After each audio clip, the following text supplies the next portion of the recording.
So what if the cell cycle goes too quickly or doesn't reach G0? You end up with cancer. Cancer is essentially too much mitosis.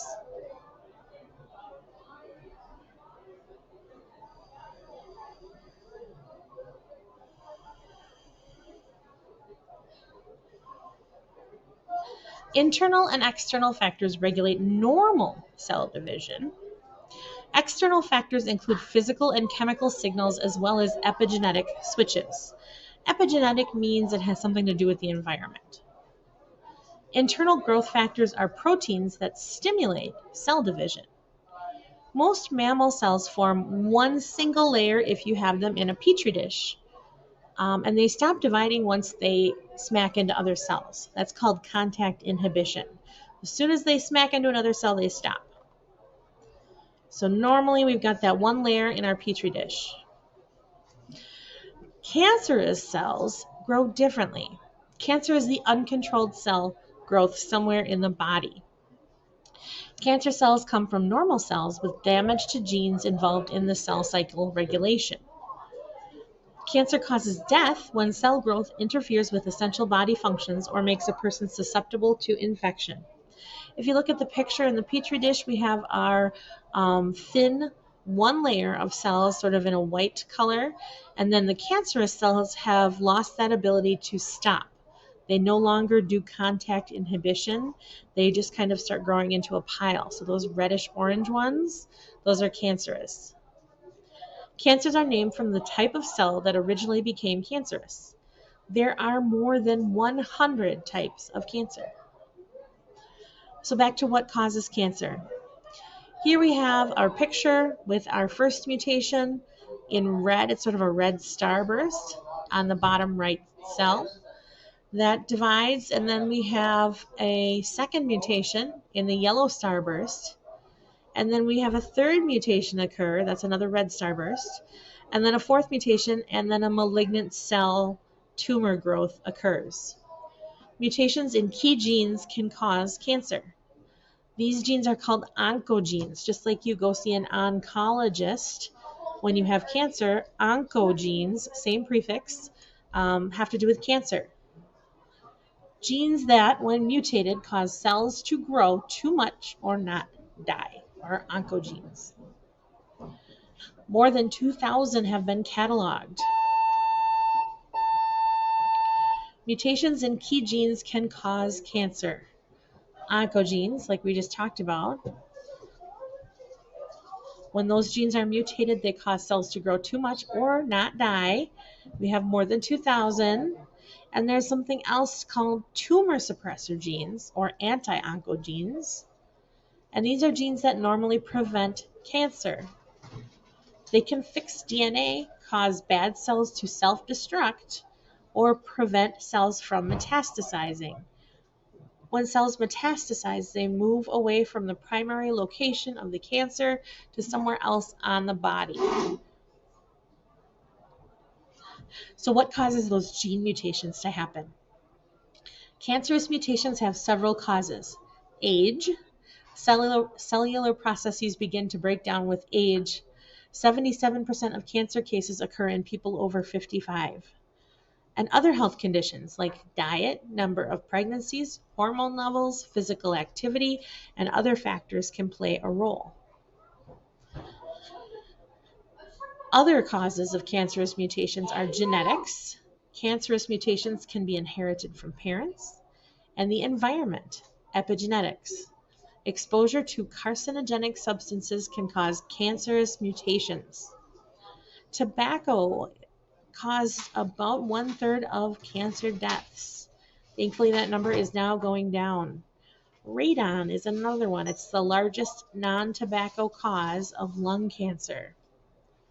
That's something from your environment, so epigenetics.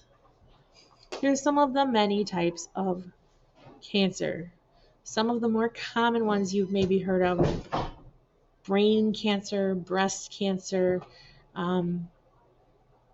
perhaps you've heard of Hodgkin's lymphoma, non-Hodgkin's lymphoma, leukemia.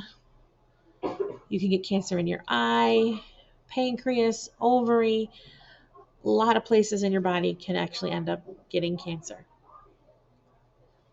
So how are those growing cells classified? They can either be benign or malignant. And you can see in the picture at the right, benign means not cancerous. Tumor cells grow only locally and cannot spread by invasion or metastasis.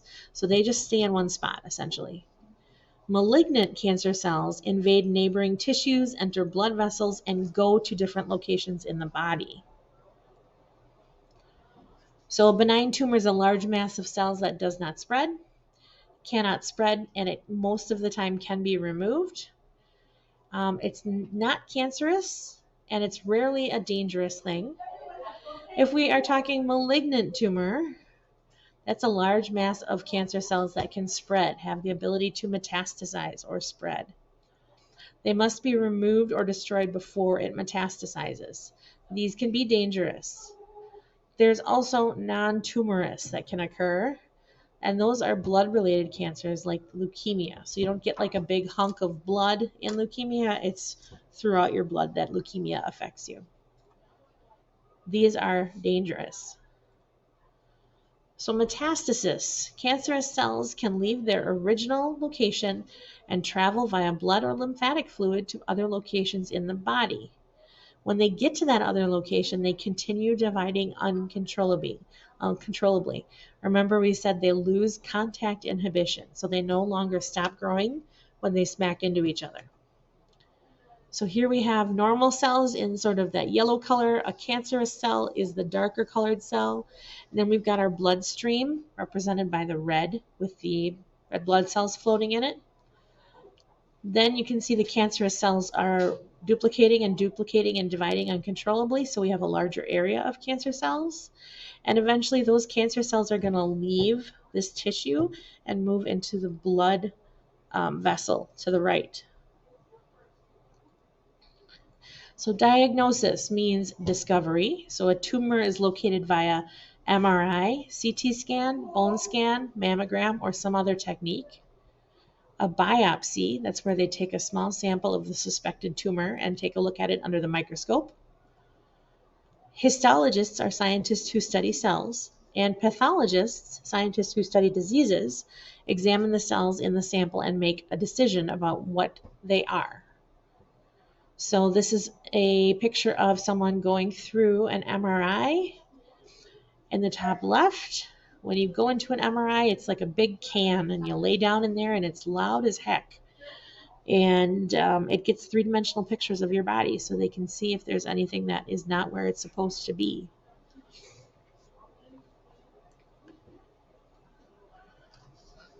Part 2, they determine the severity or the stage of the cancer.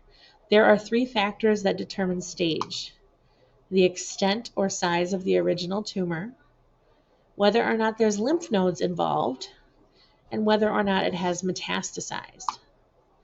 Cancer is then assigned a stage 0 through a stage 4. So there's a picture to kind of visualize that on the right. And we've got stage 1, hasn't really spread to the lymph nodes yet. Stage 2, it's starting to spread. Stage 3, we're starting to see some metastases. And stage 4, we're starting to see it spread to other organisms. So the later the stage, the more invasive the cancer. Stage 0 is when the cancer cells have not yet invaded the surrounding tissue, and the cure rate is 100%, which is cool. Stage 1 is the primary tumor is small but invasive into the surrounding tissues and hasn't spread. Stage 2, the primary tumor is larger, but there is still no clinical evidence of spread. Stage 3, the tumor has spread to lymph glands, also called lymph nodes, in that region of the body. And stage 4, the cancer has spread beyond the region where it initiated to a distant tissue or organ. Thirdly, you devise a plan. So you can do surgery, cut out the tumor, radiation, which will destroy the tumor cells with targeted radioactivity, chemotherapy, which destroys the tumor cell with chemical medications, hormone therapy, which will cut off the tumor's go message, and immune therapy, which will ramp up the body's immune response. You can also do a combination of a couple of these. For example, when my husband had a brain tumor, first they went in and cut it out as much as they could get without hurting his ability to talk. Secondly, they gave him radiation for 6 weeks every day. And then they gave him chemotherapy, and that was about 12 months of chemotherapy. So they did sort of a three-pronged approach in his situation. You have to consider when you're thinking about what you want to do, what's the quality of life of the person that has the cancer going to be like. You don't want them to be completely miserable, but you also want to get the best outcome possible for them. So an example treatment of hormone therapy, cancer medications prevent cancer cells from duplicating. There's something called Taxol, and that's a chemical that prevents protein or the spindle fibers, which are in yellow on this picture, from forming. No fibers means no metaphase. No metaphase means no mitosis.